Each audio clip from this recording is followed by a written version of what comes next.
दिनांक 14/6/2024 रोजी उपविभागीय अधिकारी जळगाव जामोद यांच्या कार्यालयात ठिय्या आंदोलन करण्यात आले होते।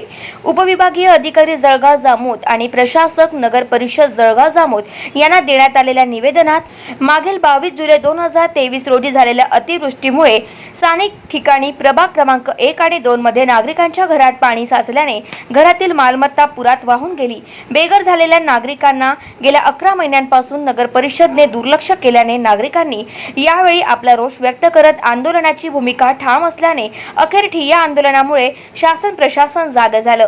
शासन प्रशासन जनतेसमोर झुकावे लागले। उपविभागीय अधिकारी यांनी आंदोलनाची दखल घेत तात्काळ मुख्याधिकारी नगर परिषद जळगाव जामोद यांना पत्राद्वारे सूचित केल्याने आंदोलनाची दखल घेतली। लेखी पत्र देऊन आंदोलनातील मागण्या पूर्ण करून जेसीबी द्वारे कामाला सुरुवात करण्यात आली।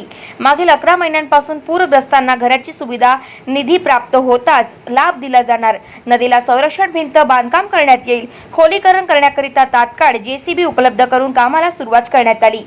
22 जुलै रोजी जो महापूर आलता त्यामुळे जळगाव शहर जळगाव खुर्दमध्ये काही लोक बेघर झालते। त्यांना आतापर्यंत कोणताही त्यांना लाभ शासनाकडून भेटला नाही। दुकानदार होते, दुकानदारांना कोणताही लाभ आतापर्यंत भेटला नाही।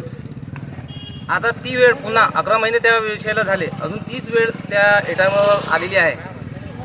त्याची ते नदी रोडच्या लेवलला झालेली आहे। म्हणून आम्ही आज जळगाव शहरवासियांच्या वतीनं उपविभागीय अधिकारी यांच्याकडे एक निवेदन होता की बाबा आम्हाला संरक्षण भीत आणि खोलीकरण करावा। आमदार साहेबांनी आणि एसडीओ मॅडम होते त्या टाइमले, त्यांनी आम्हाला आश्वासन दिलं की आम्ही संरक्षण भीत करू, पण आतापर्यंत संरक्षण भीत त्या ठिकाणी झालेली नाही। तर आता आम्ही नाही तरी कमीत कमी आम्हाला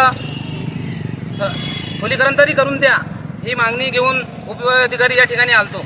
प्रशासन 11 महिन्यापासून झोपलेला होता, पण जळगाव शहरात आम्ही सगळे नागरिक 11 वाजेपासून उपविभागीय अधिकारी या ठिकाणी आम्ही ठिय्या धरला होता। ठिय्या आंदोलन त्या ठिकाणी आम्ही बसलेलो होतो। आतापर्यंत सगळे आमचे महिला, आमच्या भगिनी होत्या, आमचे पुरुष होते, सगळे भागात त्या आमच्या भेटण्याला, त्या उपोषणाला आमच्या यश मिळालं आणि एसडीओ मार्फत आम्हाला नगर परिषदच्या वतीनं आम्हाला खोलीकरणासाठी एक जेसीबी उपलब्ध करून देण्यात आला।